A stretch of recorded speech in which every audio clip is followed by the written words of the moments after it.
really don't know. I really don't know. I would be, I don't know. I just think that, what are we fighting about? Like, we're not a couple. We are not trying to be a couple. You've moved on. I'm moving on. Like, life is like, we're stuck with each other. You know what I mean? I'm gonna be your kid's grandmother, whether you like it or not. Like, I'm not going anywhere. Even if I die, I'm not going anywhere. I'm their mother. I'm a very strong and valuable force, you know, in their lives. And what's the point of being mad? Mad at what? Like, what are you mad at? We don't have anything to be mad about. Especially if you both let go of the relationship. Exactly. And so the other thing is too, I think, and I explained that to him, us having any kind of beef publicly, or people thinking that we have it, perceived beef, it made things harder for me. You know what I mean? Because if it looks like you're not getting along, the fans and the people are automatically gonna side with him. Right? All the invitations are gonna go to his house, right? You won't be included in anything because they feel like they're gotta side with him. So I think that's so unfair. It is terrible. So it is so unfair. Automatic he probably villain. gets invited to baby showers because they want to invite him. They don't want to invite me. He's probably at bridal showers and everything. I've had somebody tell me, Claudia, that we love you, we want to work with you, but we're scared because of Kevin. Oh, for sure. And I'm like, scared of what? He's never going to work with you ever. What are you scared You have a chance anyway. You don't have a chance in hell to work with him.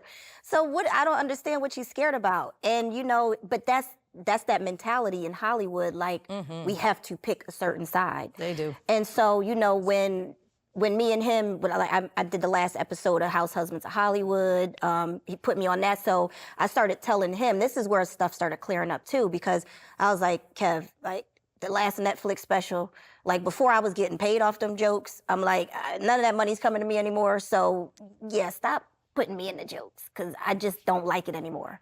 So that's when he started realizing like, oh yeah, okay, you're right. So that's when a turning point happened for us. And when I got out of the material more, it became better. I've heard you mention that you seemingly have a great relationship with Kevin, and I noticed somewhere that he introduced you to Ayanna. Is that true? Yeah, he did. So that's a very interesting conversation. I mean, did he bring it up, or? Well, no, I told him I wanted to talk to somebody because I was going through some problems, and you know, I know he can get to anybody. And so I went to him and told him what I wanted to do, and he was like, I got you. I mean, we really, like, if I need anything, that man is always gonna be there for me for life. I mean, and he said that to me, like, you won't have to worry about anything. That's a beautiful thing. Yeah. I love to hear this.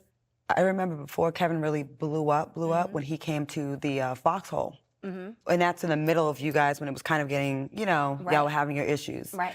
And to see where it went and that it came to this point now. And I think, again, I wanted to ask the doctor about this, how important it is for the men to put their foot down to protect. We may not be together. I may not rock with you like that romantically, but you are my ex-wife and the mother of my children. So there is a responsibility on the man to make that public declaration without disrespecting his current. But how important is that? Because I think until that's done, it seems like it would have kept going for y'all. I think it's really important in terms of, again, if we're thinking this is about a family, not just about, you know, one of the things I've been thinking about from both of these conversations is a breakup, there's always a grieving, right? It's like it's the death of a relationship. Even if it was a bad relationship, you still got to go through that grieving. You were talking about stepping into the elevator and hearing a song, right? It's like, right? Or a birthday comes up or Christmas comes up. You got to go through all those things. And then there came a time when you looked up and you were through it. So you were through with the grieving, right? And I think sometimes people don't realize that that's what it is. And so they're always in this combat mode, right? But, you know, the thing that I'm really hearing from both of y'all, I'm not in this life. So the idea that, you know, your husband's being famous really blows back on you. It would be really important, you know, because it's about more than just that relationship. It's about, again, your children, right? How they're affected, right? If my children's mom is getting affected by bad publicity, that's affecting my children too. The child, So definitely I would need to step up and do something about that. So maybe when they become as mature as you are. Old, but I old. think that would be a helpful. I'm not being no shade, no tea, no shade. But I think there's something to be said about your maturity level and your mindset about that, because I don't even know if all that has been thought about. It's Totally. You're not there yet. it's growth. Not that far. That's pretty far. That's good. That's like Because honestly, one tweet that's from these people kumbaya can level of getting really along. He got make your lives miserable or change things, right? One tweet, one post from these men would help. Would Oh help. my Would help you. God. Because before I met you, I That's heard amazing. That's really funny. I've It's true. actually said that. one tweet. Before I met you, I heard the stories about it, and then I met you, and we've hung around each other, and you're nothing like what they try to put out about you. You're so difficult, and the issue, it's not that. It's you're dealing with the wrath of fans, and then a person that may not be as willing when you wanted them to, and when they should have, to put that out there and stop it. It's like when you see a celebrity that has crazy rabid fans, and you see them attacking people, and you don't put your foot down. You're letting it happen. That's true. You are co-signing that behavior until you defend. Well, then I think in their case, to their defense, the position is, I didn't know it. I didn't see it. I don't pay attention. I'm like, you pay attention. Everyone sees it. You pay attention. Everyone You're not does in a see hole. it. Yeah, but that's like going back to what Tameka's saying, maturity. And you know, sometimes they may not, in that instance, want it to do it. You know, especially if you're going through suffer. a breakup. Yeah, you know, and that's just human nature. I hate to say it, but it's human nature. But you know, as you do get older, because it did happen with us, the more we both got more mature and understood what we were really doing it for, that's when it started changing.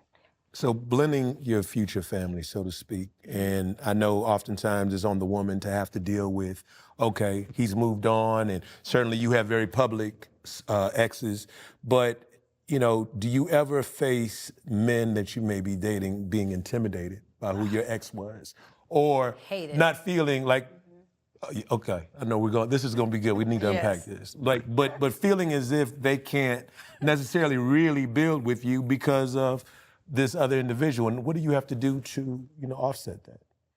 Well, I've dealt with it with men saying, man, when I get rich, I'm coming for you, Tori, or, like, dang, I don't make enough. I'm like, did I ask you for your money? Right. Did I bring up money? I don't Mine's get like, that. I can't dance, but I mean, like, did I ask you to dance? Did I ever Right. say anything about? No, I've heard that even in Yeah. the gym. Like, oh, I know who your ex is. I know who. I mean, like, if you don't calm down, Right. I'll call security. Imagine I'm trying to tell a joke, and I'm like, God. yeah, that didn't hit. Sorry, that's a bomb. You're a no, Kevin. I mean, it's just that kind of stuff is just really just bad. But if that guy does something like that, I'm like, yeah, you're already corny. turning me off. So it is kind of difficult. Dear men, Yeah. dear men, we're not looking for our exes in Right. any of you. We're not. We And just another thing, be yourself. Yeah, and the misconception is I date short men. That was one time. So I don't date if you're young men. tall, I like you too. That was one time. It just happened. That They was think one I only time. like young men. Well, that's Tori now. Yeah. Oh, yeah. Oh, Tori like I the young like them men. young, old. I don't- well, I just mean I mean, but younger because they can keep up with my energy son, because I'm I'm very young. Have very young energy. So that's usually We what don't comes. like young men, sons' ages.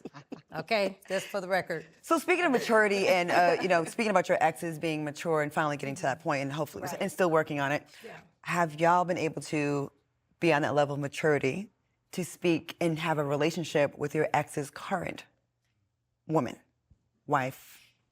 What's that phone call like? Well, Or FaceTime? we had a relationship and then something got said in the media and then it just went all bad. And from there, it's just non-existent right